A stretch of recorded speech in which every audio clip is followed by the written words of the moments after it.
Pour ce que l'Esprit veut nous donner ce matin, je vous invite à tourner dans Jean, chapitre 9, dans l'épître de Jean, au chapitre 9. Nous allons lire le verset 4.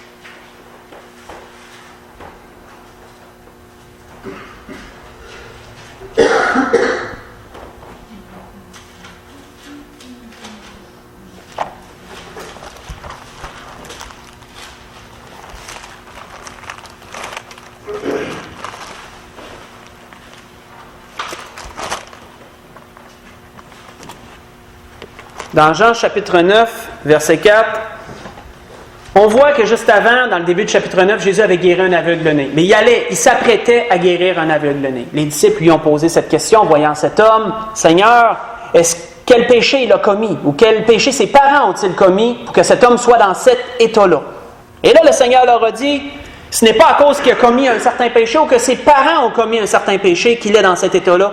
C'est afin que l'œuvre de Dieu se manifeste au travers de lui. Et on voit qu'il nous est dit au verset 4, « Il faut que je fasse, tandis qu'il est jour, les œuvres de celui qui m'a envoyé. La nuit vient où personne ne peut travailler. » Ce qui a, frères et sœurs, certainement surpris les disciples dans leur cheminement qu'ils ont fait avec notre Seigneur, c'était de voir à quel point il était consacré. C'était certainement de voir à quel point le Seigneur remplissait ses journées de façon incroyable. Que tout ce qu'il avait à portée de main de faire, le Seigneur le faisait. On voit ici qu'il leur a dit que cet aveugle-là, c'était afin que l'œuvre de Dieu se manifeste au travers de lui, qu'il était là.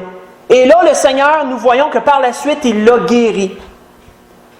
Nous voyons que le Seigneur remplissait ses journées de façon incroyable parce que tous ceux qu'il rencontrait sur sa route, il s'appliquait à ce que l'œuvre de Dieu se manifeste au travers chacun d'eux. Autrement dit, il les guérissait. Nous voyons que le Seigneur, il y a une chose qu'il ne faisait pas, c'était de reporter à plus tard ce qu'il devait faire. S'il voyait que quelque chose était à portée de main là, il le faisait là, à ce moment-là. Et le Seigneur avait l'habitude d'agir toujours ainsi, frères et sœurs. Nous voyons qu'il nous est dit au verset 5, « Pendant que je suis dans le monde, je suis la lumière du monde. » Le Seigneur voulait amener ses disciples à la conscience qu'il allait avoir un moment donné où il mourrait. Il allait avoir un temps où il ne serait plus parmi eux. Et qu'il devait prendre ce temps qu'il avait, devait profiter au maximum de ce temps qu'il avait pour être la lumière parmi ceux qu'il était. Il devait être la lumière dans le monde. Il était la lumière du monde. C'est pourquoi le Seigneur remplissait ses journées totalement, à tous les jours, il était comme ça. Certainement, frères et sœurs, que cela devait surprendre ses disciples à quel point le Seigneur ne regardait pas à sa personne ni à son temps pour lui-même, mais à quel point qu'il consacrait son temps pour les autres dans tout ce qu'il faisait, partout où il passait. Les disciples, pendant le temps qu'ils ont été avec le Seigneur, n'a certainement pas été un temps de relâchement ou un temps où ils avaient le temps de flâner. C'était certainement un temps où ils constamment, ils voyaient que le Seigneur faisait une guérison par-dessus un autre, rencontrait quelqu'un, jasait avec un autre. On pourrait dire que le seul temps qu'il avait pour se reposer, c'était à peu près quand il mangeait. Ou sinon, quand il s'en allait, quand il traversait, mettons, la mer, qu'il s'en allait d'un endroit à un autre, il nous a dit à certains endroits que le Seigneur dormait dans le bateau. Le Seigneur prenait ces temps-là pour dormir parce que là, il n'y avait rien à faire. C'était le temps. Mais sinon, dans toutes les choses qui se présentaient devant lui, le Seigneur s'appliquait à faire connaître la gloire de Dieu, à ce que la gloire de Dieu soit manifestée dans toutes choses.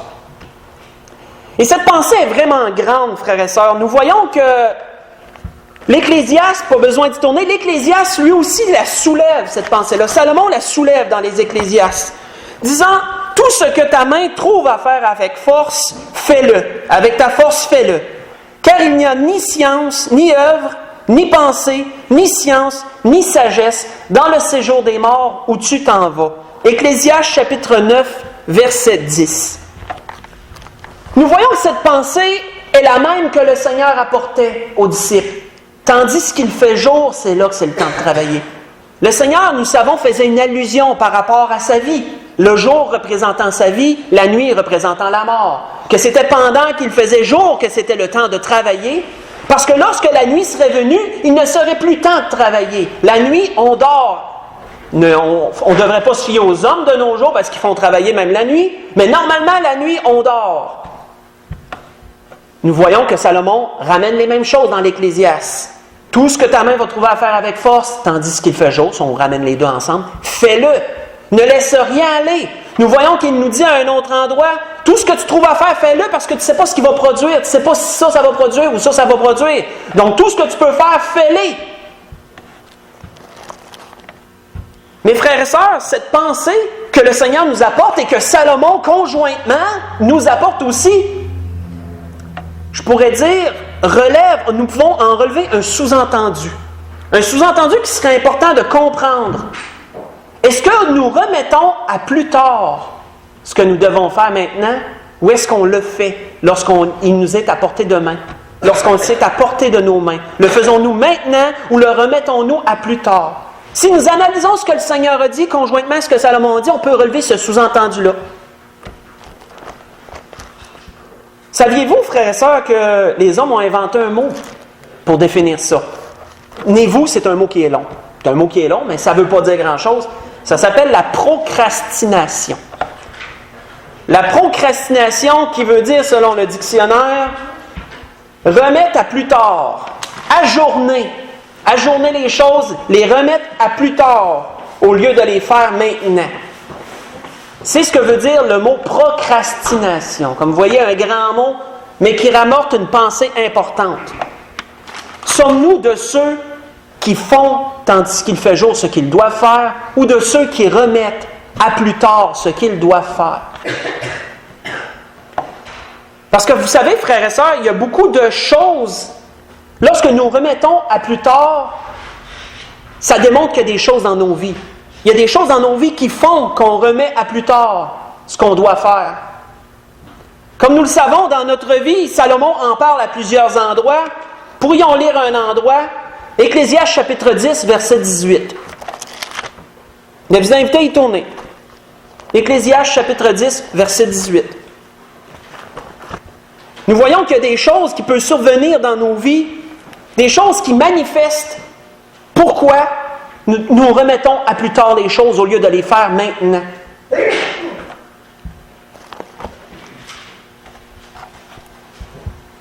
Et vous savez, cette tendance-là, qui pourrait survenir dans nos vies, elle est pernicieuse, ce qui veut dire c'est vicieux. C'est quelque chose de minime qu'on sous-estime. Vous savez, lorsqu'on estime quelque chose, on le regarde, on se dit, je crois que ça a à peu près ça. Ça vaut à peu près ça si on parle en termes de matériel. Si on parle en termes d'une personne, on se dit, cette personne-là, je l'imagine à peu près comme ça. Ce qui peut arriver, c'est qu'on peut la sous-estimer, cette personne. Autrement dit, c'est qu'elle se révèle, elle nous surprend. Elle fait des choses qu'on n'avait pas pensé, mais on se dit, ouais, je l'ai sous-estimée. Comme une chose quelconque, on peut l'avoir estimée à un tel prix, puis on se rend compte qu'elle vaut tellement plus cher, ou tellement moins cher, admettons. On se dit, je l'ai sous-estimée. Nous sous-estimons, frères et sœurs, l'importance de ne pas remettre à plus tard. Ce que ça peut engendrer, ça, de toujours remettre à plus tard les choses au lieu de les faire maintenant. Dans la parole, vous savez, juste avant d'enchaîner avec l'Ecclésiaste chapitre 10, il y a une belle pensée que j'aime ramener lorsque l'Esprit me le met à cœur, dans le fond, lorsque ça la donne. On voit qu'il dit ceci dans le Cantique des Cantiques. Prends-nous les renards, les petits renards qui ravagent les vignes, car nos vignes sont en fleurs. Cantique des Cantiques, chapitre 2, verset 15. Qu'est-ce que cette pensée soulève? C'est que les petits renards qui avaient de l'air tellement anodins, tellement mignons, lorsqu'ils rentraient dans les vignes, qui grugeaient le pied des vignes, ils maganaient, excusez le terme maganaient assez les vignes que les vignes, après ça, séchaient et ne produisaient plus rien. Les vignes étaient finies, ils étaient plus bonnes. Puis pourtant, le petit renard qui avait de l'air bien cute, qu'on sous-estimait, mon soeur, il est donc bien mignon, il venait juste gruger le pied des vignes parce que c'est sucré. Il venait chercher le sucre dans le pied des vignes, après ça, il s'en allait puis il faisait ça d'une vigne à l'autre. Et ceux qui avaient des vignes étaient conscients que les renards, c'était une peste. C'était pas quelque chose de mignon, c'était une vraie peste. Un peu comme un castor dans une érablière, on pourrait dire. C'était une vraie peste, il fallait les éliminer, il fallait les empêcher d'être là parce qu'ils ravageaient tout. Mais vous savez, frères et sœurs, nous sous-estimons l'importance de faire maintenant les choses qu'on doit faire. Nous sous-estimons l'importance de cela. C'est un peu comme ces petits renards. Ce sont des petites choses dans nos vies qui semblent anodines à la base, qu'on sous-estime et qu'on dit « Bah, je leur mets de main, c'est pas si pire. » Mais après ça, demain, on leur met de main. Après ça, demain, on leur met de main. Puis il arrive plein de choses par rapport à ça. C'est la pensée dans laquelle l'Esprit veut nous diriger ce matin, nous amener à être plus conscients de cela, sur certains points. Nous voyons dans l'Ecclésiaste chapitre 10, verset 18. Quand les mains sont paresseuses, la charpente s'affaisse. Et quand les mains sont lâches, la maison a des gouttières. Il y a quelqu'un qui m'a demandé qu'est-ce que ça voulait dire. Quand la Bible nous dit qu'elle a des gouttières, ça ne veut pas dire que le gars il a installé des gouttières, puis que l'eau, elle coule. Elle s'écoule. Ça veut dire que l'eau coule de partout. Il y a des chaudières. Imaginez des chaudières un peu partout, là. La maison a des gouttières. Ça veut dire que ça n'a pas été entretenu, ça s'est détérioré. Dans un premier temps, la Bible nous dit que la paresse peut causer cela. Qu'est-ce que la paresse selon le dictionnaire? Répugnance au travail, à l'effort. Lorsqu'on regarde une chose et qu'on se dit j'avoue, aujourd'hui, je vais la faire plus tard. Il me semble que je n'ai pas la force de la faire.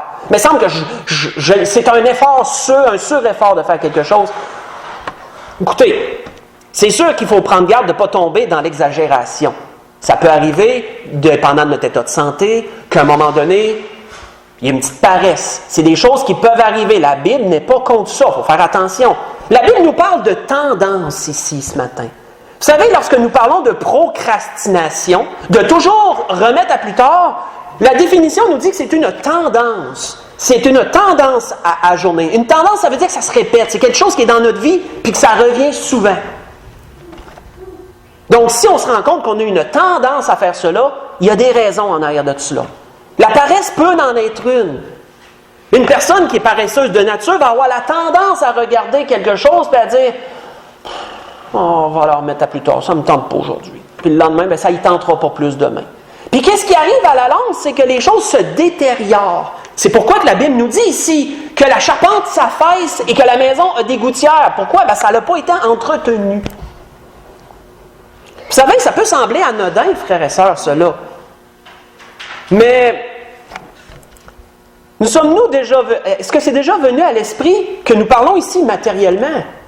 Mais dans nos vies, si nous sommes paresseux dans notre vie, dans notre personne, dans notre façon de faire les choses vont se détériorer dans nos vies, vous savez. Si vous prenez un couple, par exemple, la paresse dans un couple, qu'est-ce que ça fait? D'une part ou d'une autre, ça va faire que le couple va se détériorer. Si nous prenons, par exemple, notre personne, notre caractère, si on a de la paresse dans notre caractère, puis on ne fait pas d'efforts pour essayer de s'améliorer, mais qu'est-ce que ça va faire? On va se dégrader. On va devenir de pire en pire.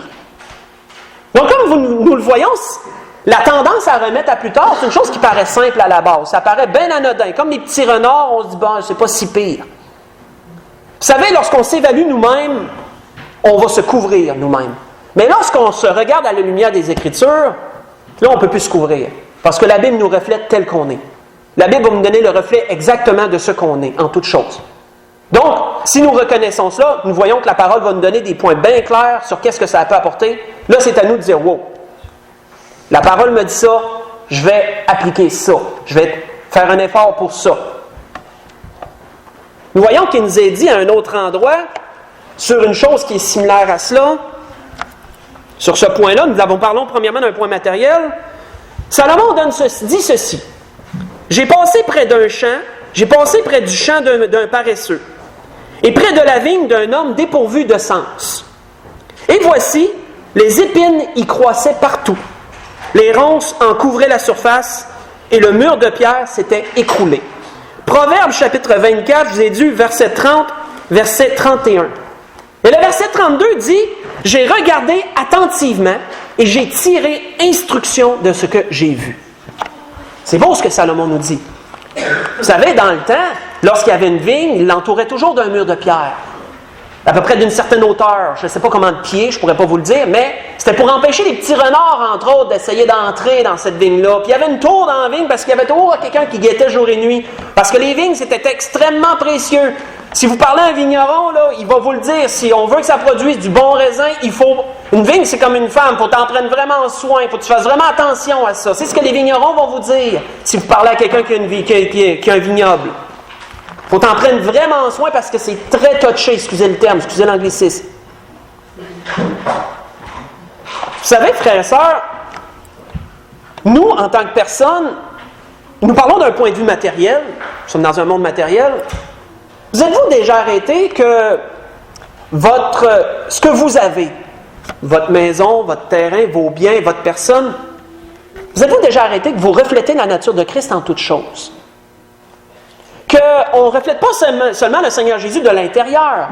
Qu'est-ce que le Seigneur disait aux pharisiens? Il faut premièrement que tu nettoies l'intérieur de la coupe et du plat, et l'extérieur va devenir net. Autrement dit, ce qui est à l'intérieur va ressortir à l'extérieur.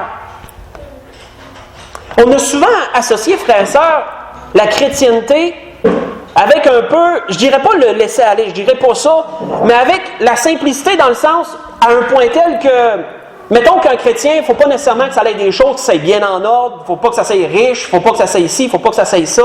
On a parfois associé une certaine image à la chrétienté. Nous devons prendre garde à cela. Vous savez, un enfant de Dieu, c'est pas quelqu'un nécessairement qui va avoir tout du nœud, qui va avoir tout de ce qu'il y a le mieux, mais c'est quelqu'un qui va être en ordre.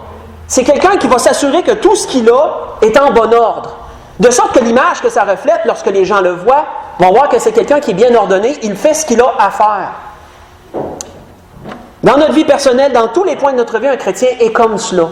C'est une discipline d'être un enfant de Dieu, comme vous savez. Et par l'Esprit, l'Esprit va nous montrer, nous amener dans ces choses-là. Et nous voyons, entre autres, que d'un point de vue matériel, ici, lorsque nous remettons toujours à plus tard, c'est ce que ça va amener, ça l'amène de la détérioration. Mais quel est le mot, la petite chose là-dedans? C'est le fait de remettre. C'est là le danger. C'est un danger de remettre à plus tard. Je vous invite à tourner dans 2 Thessaloniciens chapitre 3. Nous allons voir autre chose. Nous allons voir autre chose sur ce point-là. 2 Thessaloniciens chapitre 3. Ce qui est merveilleux, vous savez, avec le Seigneur, c'est que le Seigneur n'est pas seulement un sauveur, ce qui est premièrement merveilleux. Le Seigneur est le sauveur du monde, c'est la plus grande de ses œuvres. Ce qui est merveilleux, frères et sœurs, avec le Seigneur, c'est qu'il nous a donné un mode de vie. Le Seigneur nous a enseigné une façon de vivre. Nous voyons l'apôtre Paul souvent référé à être un modèle. Le Seigneur est notre modèle, frères et sœurs, en toutes choses. Et le Seigneur est aussi notre modèle sur ce côté-là.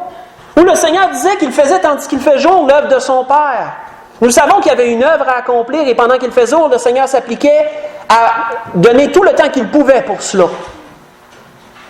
Dans notre vie, frères et sœurs, nous sommes aussi la lumière du monde. Comme vous le savez, la parole nous le dit. Dans Matthieu 5, dans les débuts du message du Sermon sur la montagne, nous sommes la lumière du monde, le Seigneur dit. Nous devons être la lumière du monde dans tous les aspects de notre vie. Vous savez, notre vie, du point de vue matériel, va refléter aussi quelque chose pour ceux qui ne sont pas sauvés et qui regardent chez nous, admettons. C'est simplement un exemple que je vous donne. Ce n'est pas le point principal. C'est un exemple. Nous reflétons quelque chose. Notre personne reflète quelque chose. Nos biens, la façon dont on les entretient, tout ce qu'on fait va refléter quelque chose. Les dangers du laisser-aller, la procrastination, de remettre toujours au lendemain. C'est quelque chose qu'on ne s'arrête pas souvent. Très important. Nous voyons dans 2 Thessaloniciens, chapitre 3, voyons au verset 11. Nous apprenons, cependant, qu'il y en a parmi vous quelques-uns qui vivent dans le désordre et qui ne travaillent pas, mais qui s'occupent de futilité. Nous allons arrêter là. Je vous avais déjà expliqué le cas des Thessaloniciens.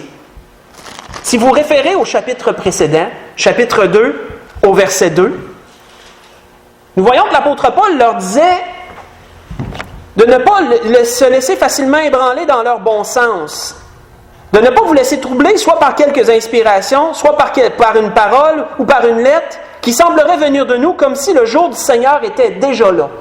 Nous voyons qu'il y en a certains qui avaient amené l'enseignement dans l'Église, qui avaient réussi à rentrer la pensée dans l'Église que le jour du Seigneur était déjà arrivé. Donc, quelle a été la réaction de certains membres de la plupart de l'Église des Thessaloniciens? C'est d'abandonner leur travail. D'abandonner leur travail et là, de simplement attendre que le Seigneur arrive. Et ça les a amenés dans un certain désordre, c'est qu'ils ne travaillaient plus pour gagner leur pain. Ils se laissaient vivre par les autres. C'est ce que je vous avais amené la dernière fois. Je le décortique un petit peu plus ici. On voit qu'il nous est dit au verset 8 du chapitre 3, « Nous n'avons mangé gratuitement le pain de personne. Mais dans le travail et dans la peine, nous avons été nuit et jour à l'œuvre pour n'être à charge d'aucun d'entre vous. » L'apôtre Paul leur disait, « Prenez exemple sur moi. Voyez-vous que je ne me suis pas attardé à des futilités, que j'ai subvenu à mes besoins, je me suis arrangé pour ne pas être à charge de personne. » Un enfant de Dieu, frère et sœur, va être aussi dans ce sens-là dans sa vie. Il va s'arranger pour gagner son pain, il va s'arranger pour que sa famille ait de quoi subsister. Il ne s'occupera pas de futilité. La façon que l'Esprit veut nous l'amener, frères ici, frères et sœurs, il y a un mot qu'on doit retenir, c'est que lorsqu'on s'occupe de futilité, on est oisif. C'est un mot qu'on a retenu. Le mot oisif, qui veut dire, selon le dictionnaire, qui n'a pas d'occupation, mais qui a beaucoup de loisirs. Qui n'a pas de responsabilité, en d'autres mots, qui ne prend pas beaucoup de responsabilités, mais qui va s'occuper beaucoup de loisirs. Pensez à nos adolescents, et l'image va être claire. Nos adolescents, vous le savez, lorsqu'on est ado, la tendance qu'on a, c'est de rejeter les responsabilités et de s'occuper de tous les loisirs qu'on a. Sortir avec nos chums, des jeux vidéo, ou ci, ou ça. Les parents demandent une petite responsabilité. « Ah, on va le faire plus tard. » Voyez-vous? On va le faire plus tard. La tendance à toujours remettre à plus tard. L'oisiveté peut amener cela. Et nous voyons aussi, les Thessaloniciens étaient un peu pris dans cet engrenage-là d'oisiveté. Le fait qu'ils pensaient que le jour du Seigneur était là, ce que nous savons, selon la parole, aurait dû produire un plus grand zèle encore à se préparer pour que le Seigneur revienne. Ça l'a fait le contraire. Ça l'a fait que là, ils se sont relâchés. Ils ont arrêté même de travailler. Puis que là, ils s'occupaient de futilité. Autrement dit, plus de loisirs, de choses comme ça, mais n'étaient plus à ce qu'ils devaient faire à leur responsabilité. L'oisiveté, frère, ça l'amène un laisser-aller aussi. Ça l'amène cette tendance à remettre à plus tard constamment. Et l'apôtre Paul a dû redresser cette situation-là. Parce qu'il leur a dit, lorsque le jour du Seigneur va arriver, je le dis en mes propres mots, il faut d'autant plus que vous vous appliquez à être trouvé saint devant lui lorsqu'il va revenir. Voyons-nous, frères et sœurs, ce que Satan apporte au travers des tendances à remettre à plus tard. Au travers de certaines situations, on a parlé de la paresse, on parle de l'oisiveté, être oisif, s'occuper plus de loisirs que de responsabilité. On voit que Satan amène toujours cette pensée, c'est toujours un résultat que de remettre à plus tard les choses. Et ce que vivent les Thessaloniciens ici, ce qu'ils vivaient à leur époque, il est arrivé quelque chose dernièrement là-dessus. Pensez l'année passée à ce prédicateur là, de Carl Manning qui s'appelle, je pense qu'il est encore vivant, aux États-Unis, ou qui avait dit que la fin du monde était arrivée bientôt. On avait même mis une brochure là-dessus sur notre babillard.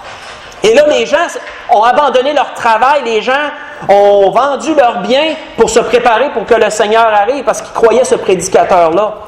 Voyons-nous qu'ils ont répété exactement ce que les Thessaloniciens ont fait dans leur temps.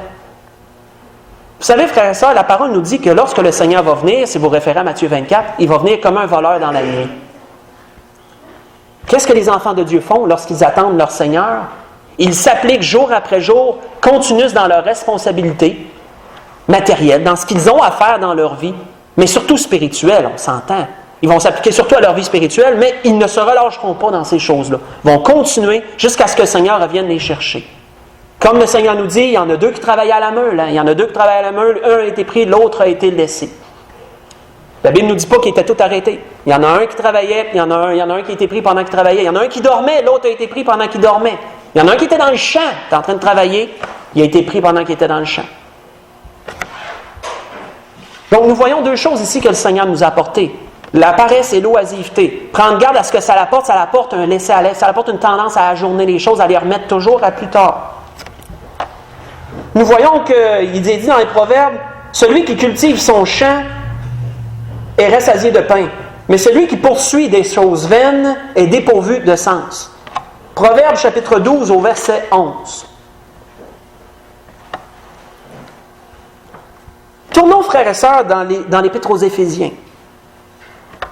Tournons dans l'Épître aux Éphésiens, chapitre 4. Vous savez, l'Esprit nous donne ce matin un avertissement, pourrions dire. L'Esprit nous dépeint un portrait au travers de différentes choses. Et c'est à nous d'analyser, selon la parole, s'il y a de ces points qui se retrouvent dans notre vie. Et si oui, nous devons redresser la situation par l'aide du Seigneur, bien sûr. Se souvenez toujours de ce modèle que nous avons, le Seigneur Jésus est notre modèle. C'est notre Sauveur, mais notre modèle. Imaginez, frères et sœurs, un seul instant, un Seigneur et Sauveur comme nous avons, qui aurait eu cette tendance à remettre à plus tard. Ça aurait été désastreux. On n'aurait pas pu avoir un Sauveur comme ça. Qu'il y en a qui seraient venus à lui pour être guéris, ça ne me tente pas aujourd'hui, alors revenez demain. Qu'il y en a qui seraient venus encore pour être guéris, puis le Seigneur aurait dit non, mettez-vous en ligne là, puis tantôt. Ça aurait été désastreux. On ne peut pas imaginer un sauveur de cette façon-là. La Bible nous dépeint un portrait du Seigneur toujours actif. Tout ce qu'il trouvait à faire, il le faisait. Autant que la force lui en, autant qu'il avait la force de le faire, il faisait tout ce qu'il faisait. Tandis qu'il fait jour, il travaillait parce qu'il devait être la lumière du monde. On voit dans les Éphésiens, on va voir un autre point. L'Épître aux Éphésiens, chapitre 4, voyons le verset 26. Si vous vous mettez en colère, ne péchez point. Que le soleil ne se couche pas sur votre colère, verset 27, et ne donnez pas accès au diable.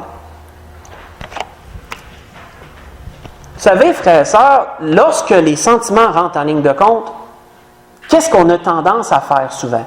On a tendance à se dire, on va laisser la poussière retomber, on va attendre un peu avant de régler la chose. Mais qu'est-ce qui peut survenir? C'est la procrastination. C'est d'avoir une tendance à dire, bon, je vais remettre ça à plus tard pour régler la situation. Puis on va en remettre toujours à plus tard. On ne réglera pas les situations qu'on a réglées si on a eu un conflit avec quelqu'un. C'est très difficile, vous savez, d'arriver et de s'asseoir avec une personne avec qui on a eu un conflit, et là de dire, regarde, on va se dire les vraies affaires dans le respect, on va régler la situation, on va s'arranger pour que ça ne se reproduise pas. On met les choses au clair. Très difficile, vous savez, de faire ça. On a plutôt cette tendance à remettre à plus tard lorsque ça arrive, parce que c'est difficile de gérer les sentiments, les émotions. On voit que l'apôtre Paul nous dit ici de s'arranger pour pas que le soleil se couche sur notre colère. C'est la meilleure recette qu'il n'y a pas, ça, frères et sœurs. Mais on a tendance à s'arranger pour que plusieurs soleils se couchent sur notre colère. De sorte qu'il y a une accumulation au lieu que les choses se règlent. On se dit, le temps arrange les choses. Ça, c'est un dicton qui est trompeur. Ça arrange les choses en surface. Mais la poussière est toujours en dessous du tapis quand même. On pense que tout est clair, puis à un moment donné, il arrive une autre chose, et là, ça revient sur le tapis, ce qui est déjà arrivé avant. C'était pas réglé. Pourquoi que ça arrive comme ça? La procrastination, la tendance à remettre à plus tard les choses. Comme vous le voyez, ça semble anodin de remettre à plus tard, mais ça peut avoir des répercussions. Et c'est ça qui est subtil, c'est comme un poison, c'est très subtil parce que ça s'accumule, ces choses-là. On voit que la parole nous donne 2 points sur cela. Un peu pour aider à capter cela. Qu'est-ce que ça peut produire? On voit qu'elle nous dit dans un endroit, excusez-moi, recherchez la paix avec tous et la sanctification sans laquelle nul ne verra le Seigneur, sans laquelle personne ne verra le Seigneur. Veillez à ce que personne ne se prive de la grâce de Dieu, à ce qu'aucune racine d'amertume, pourcent des rejetons, ne produise du trouble et que plusieurs en soient infectés. Je vous ai lu Hébreux, chapitre 12, verset 14 au verset 16, verset 14 et verset 15, excusez-moi. De quoi parle-t-on lorsque nous parlons d'amertume? Nous parlons, selon le dictionnaire amertume, sentiment de tristesse mêlé de déception. Il arrive une situation qui nous laisse amers, ça veut dire quoi? On est déçu, soit d'une personne, soit d'une chose, et on est triste à cause de ce qui est arrivé. Triste et déçu, c'est ce que l'amertume produit. Un autre endroit, il nous dit autre chose. je vais y venir plus tard. Triste et amertume, triste et déçu. Vous savez, frères et sœurs, lorsque on est triste et déçu, par-dessus triste et déçu, par-dessus triste et déçu, ça l'amène à quoi à un moment donné? Ça l'amène à une dégradation d'une relation quelconque. Ça peut être entre amis, ça peut être dans un couple.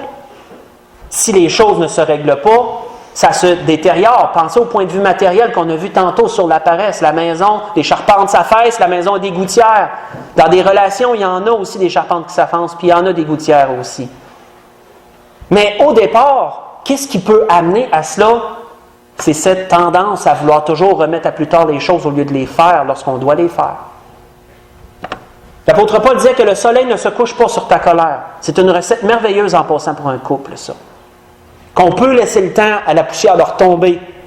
On est différents dans nos caractères. Regardez, moi, mon épouse, par exemple, moi, je suis comme une femme. Moi, je veux régler les choses tout de suite. Moi, ça arrive, là, puis je suis tout de suite après pour essayer de régler les choses. Ma femme, c'est plus comme un homme. Elle est comme, laisse-moi le temps de gérer la situation, on va régler ça plus tard. On peut prendre du temps pour laisser la poussière retomber. Mais que le soleil ne se couche pas là-dessus. Ça, c'est une belle recette que l'apôtre Paul donne. Que les choses soient réglées avant le lendemain. Comme ça, le lendemain, il va survenir un nouveau lot de choses. On n'accumulera pas rien. Comme vous voyez, cette tendance-là, qui semble si banale, peut apporter des gros effets à long terme. Il nous est dit dans un endroit, pour les hommes surtout. Pour les hommes surtout. Et on va voir quelque chose de drôle au travers de ça. Ben, drôle, disons. Pour ce qui est des couples, je me suis mis cette note-là. Marie, que chacun aime sa femme et ne s'aigrisse pas contre elle. Colossiens, chapitre 3, verset 19. Pourquoi aux hommes, frères et sœurs? Qu'est-ce que veut dire le mot aigrir pour commencer?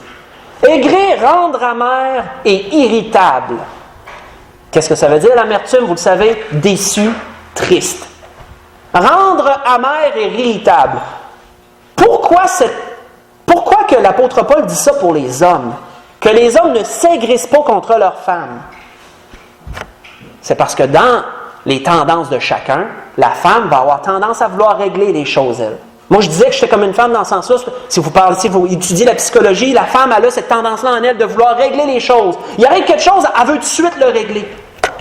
L'homme, lui, c'est plus, il va aller un peu dans sa grotte, il va méditer un peu sur ce qui est arrivé, puis il va vouloir régler ça un peu plus tard. Laisse-moi te gérer un peu ce qui vient d'arriver. Mais qu'est-ce qui arrive, frères et sœurs, c'est que l'homme qui a plus de misère à gérer les émotions d'habitude, plus de misère à mettre de mots sur ce qu'il ressent, va avoir la tendance à vouloir remettre à plus tard la chose. À se dire, on va laisser le temps, on va voir si ça va se reproduire. Et là, les choses se reproduisent peut-être encore, peut-être une déception quelconque, quelque chose. Et là, ça se reproduit souvent. L'homme s'aigrit contre sa femme, dans ce sens-là, puis à un moment donné, il explose. Puis là, la femme est comme, voyons donc, qu'est-ce qui vient d'arriver là? C'est un exemple. Pourquoi que l'apôtre Paul disait cela? C'est cette tendance au laisser-aller. Cette tendance à remettre à plus tard. L'homme a un peu cette tendance-là, point de vue émotionnel. L'homme doit prendre garde dans cela. De ce point de vue-là, on voit que les hommes, on a travaillé sur nous dans ce sens. Remettre à plus tard. Vous savez, lorsque l'Esprit m'a amené ça, il dit, moi tout, je l'ai sous-estimé. Pourquoi? Dieu sait. Il ne faut pas oublier que Dieu voit des choses qu'on ne voit pas, nous autres. En fait. Parfois, Dieu nous apporte des choses, puis on dit, ben là, attends une minute. On va y penser un peu plus. Puis après ça, on voit que l'Esprit avait raison dans ce qu'il apporte. Donc, on a vu 3 points jusqu'à présent. On a vu la paresse. Ça pouvait amener une tendance à remettre à plus tard. On a vu que l'oisiveté, s'attarder plus à nos loisirs qu'à nos responsabilités, ça peut amener encore cette tendance-là à remettre à plus tard les choses importantes, ce qu'on doit faire. On voit que comment je pourrais dire, ce qu'on vient de voir, les chicanes, les accrochages peuvent amener cette tendance-là à remettre à plus tard au lieu de régler les choses. On va voir un dernier point. Nous voyons que Salomon nous disait dans les Proverbes, « Celui qui se relâche dans son travail est frère de celui qui détruit. » Proverbe 18 au verset 9.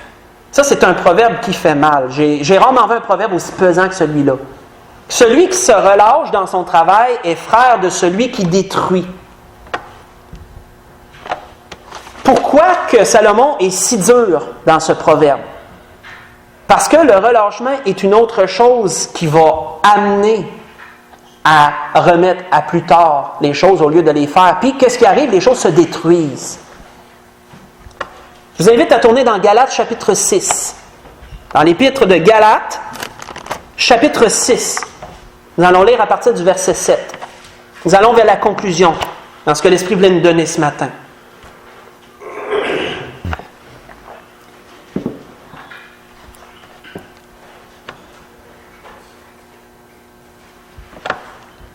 Galates chapitre 6, nous voyons à partir du verset 7. Ne vous y trompez pas, on ne se moque pas de Dieu. Ce qu'un homme aura semé, il le moissonnera aussi. Celui qui sème pour sa chair, moissonnera de la chair la corruption. Celui qui ne regarde pas à Dieu, autrement dit, celui qui ne regarde pas aux choses de Dieu, mais qui s'attarde qu'à ce monde, va récolter dans cette vie-ci, mais n'aura rien pour plus tard. Mais celui qui sème pour l'esprit, moissonnera de l'esprit la vie éternelle. Ne nous lassons pas de faire le bien, car nous moissonnerons au temps convenable si nous ne nous relâchons pas. Ainsi donc, pendant que nous en avons l'occasion, pratiquons le bien envers tous, surtout envers les frères dans la foi. Pensez à ce que nous avons vu tantôt aux Thessaloniciens. Lorsqu'ils ont cru que le jour du Seigneur était là, qu'est-ce qu'ils ont fait? Ils se sont relâchés dans leur façon de travailler, dans leur façon d'agir, dans leur vie. Pourquoi, frères et sœurs, que la Bible nous dit que dans les derniers temps, l'apostasie va arriver, l'abandon de la foi? Nous trouvons, frères et sœurs, dans les temps où nous sommes rendus, un relâchement. Nous trouvons un relâchement au point de vue spirituel. Nous le voyons au travers de l'œuvre du Seigneur sur la terre. Nous le voyons comment c'est difficile pour ceux qui sont éloignés de revenir. Que c'est difficile de reprendre le flambeau, autrement dit, puis de remettre sa vie en ordre pour plaire au Seigneur puis pour revenir dans l'Église du Seigneur. Il y a du relâchement. Et Salomon nous dit que le relâchement amène à la destruction. Mais pourquoi cela? Parce que c'est cette tendance à remettre à plus tard. Combien c'est dangereux de remettre à plus tard? Sur le point de vue spirituel, c'est désastreux de remettre à plus tard. Pensons juste à quelqu'un qui commence à négliger ses assemblées, il va dire « aujourd'hui je ne file pas, on va y aller la semaine prochaine. » Puis là, la semaine prochaine, il arrive d'autres choses, « on va y aller la semaine prochaine. » Mais il se rend compte que 3 mois plus tard, là, il ne va plus, puis là, ça ne tente plus d'y aller. C'est un peu comme ça. Le relâchement, voyez-vous, ça l'amène cette tendance-là à remettre à plus tard. C'est dangereux de remettre à plus tard. On ne s'y attarde pas. C'est comme les petits renards que je vous ai parlé au début. Ça semble anodin, ça produit de lourdes conséquences. Quelqu'un à qui le Seigneur parle, ça peut être la même chose, vous savez. Quelqu'un que le Seigneur tourmente pour venir au pied de la croix peut être dans ce sens et dire « je vais remettre à plus tard, on va y aller plus tard, une autre fois. » Le Seigneur dit, tandis qu'il fait jour, tu dois faire ce que tu as à faire. Parce que la nuit vient et tu ne sais pas quand est-ce qu'elle va arriver. Elle pourrait arriver là, la nuit. Si vous vous souvenez, la nuit, la mort, ça peut arriver là. Là, ça peut arriver demain, tu ne sais pas quand. Tandis qu'il fait jour, fais ce que tu as à faire. Tout ce que ton bas trouve avec force, disait Salomon, fais-le. Parce que la nuit s'en vient. Parce que le séjour des morts, lorsque tu vas être là, il n'y a plus rien à faire à ce moment-là. C'est le repos des œuvres qui nous est dit à un autre endroit. L'apôtre Paul disait cela dans Galates. Moissonnez, semez tandis que vous pouvez, parce que vous allez moissonner au temps convenable. Mais qu'est-ce qui peut empêcher tout cela? La procrastination. Tendance à remettre à plus tard au lieu de le faire maintenant. Comme vous le voyez dans toutes les portions de notre vie, que ce soit portion matérielle, que ce soit une portion psychologique, que ce soit portion spirituelle, c'est dangereux de remettre à plus tard les choses. On voit que nous est dit à un autre endroit,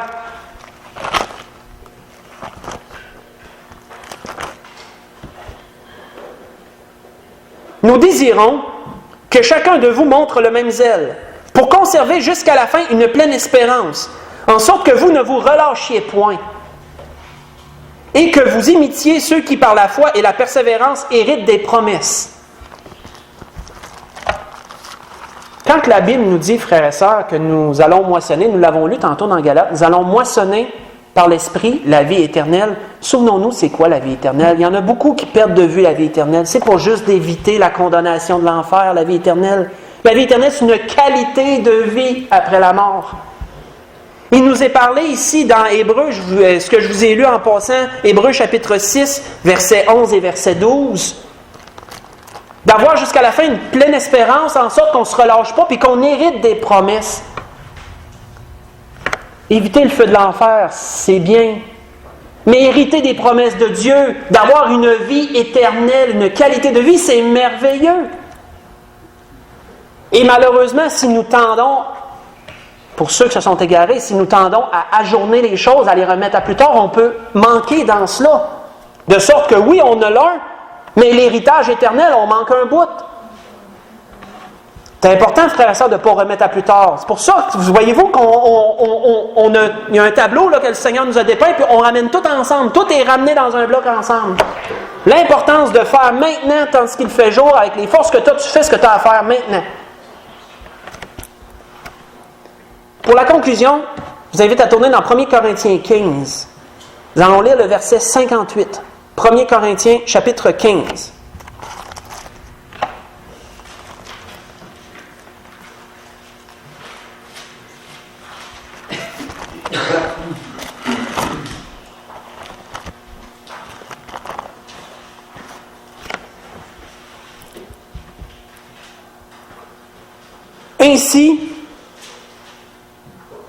Ainsi, mes frères bien-aimés, disait l'apôtre Paul à l'église de Corinthe, soyez fermes, inébranlables, travaillant de mieux en mieux à l'œuvre du Seigneur. Juste si on arrête là, si on travaille de mieux en mieux, comme vous le voyez, ça là ne laisse pas place à la procrastination. Travailler de mieux en mieux ne laisse pas place à une tendance à remettre à plus tard les choses. On travaille de mieux en mieux, on fait tout ce qu'on a à faire pendant qu'on peut le faire. Selon nos capacités, bien sûr, si on parle d'un point de vue physique. Point de vue psychologique, on règle les choses dans notre couple, dans nos amitiés. On règle les choses, soyez en paix avec tout le monde, disait l'apôtre Paul, avec tous les hommes, s'il est possible, qu'il disait, soyez en paix avec tout le monde. Vous savez, nous reflétons cette image, nous reflétons cette lumière du monde dans tous les aspects de notre vie. Du point de vue matériel, les gens du dehors devraient voir pas nécessairement quelqu'un qui a toutes les richesses du monde, mais quelqu'un qui a une place bien entretenue. Ça dégage quelque chose. Si on est bien entretenu dans notre cœur, ça va se refléter dans ce qu'on fait, dans ce qu'on touche alentour de nous. Du point de vue psychologique, ils vont voir une personne qui ne s'attarde pas à dire « ben moi je suis comme ça, on m'endure de même ». Ils vont voir une personne qui veut s'améliorer, qui va prier sur ses défauts, qui va prier sur ses points faibles. On en a parlé dernièrement.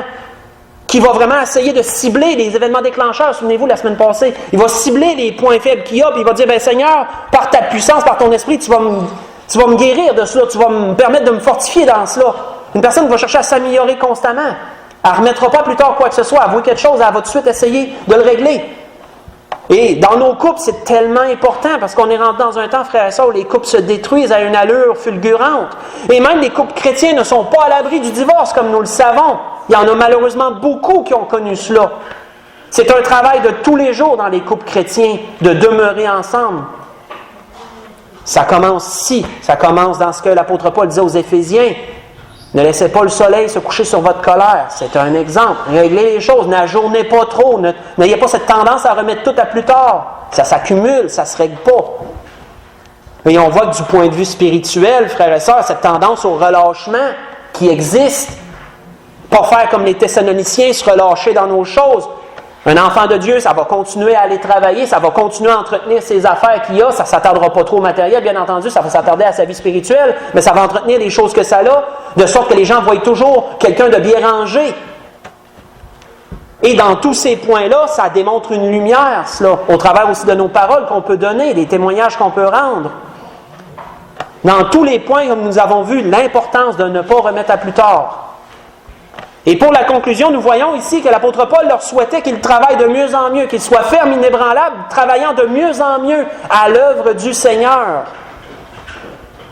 sachant que votre travail ne sera pas en vain dans le Seigneur. C'est la grâce que je nous souhaite à tous, frères et sœurs, que dans chacune de nos vies, nous nous efforcions de travailler de mieux en mieux pour le Seigneur. Que nous ne remettions pas à plus tard les choses, faire de la procrastination,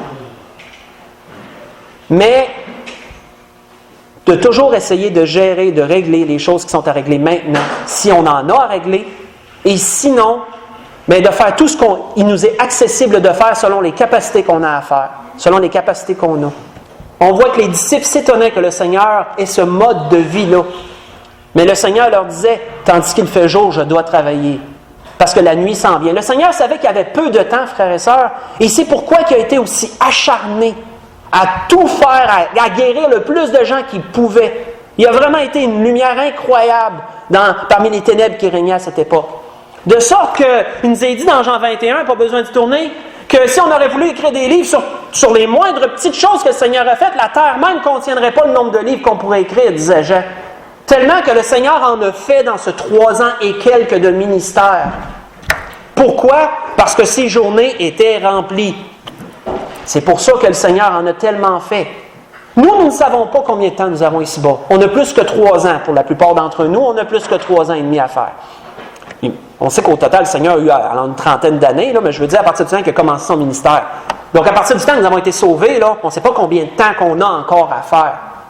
On a plus que 3 ans pour la plupart. Il y en a que ça fait quasiment 40 ans, 30 ans qui sont sauvés.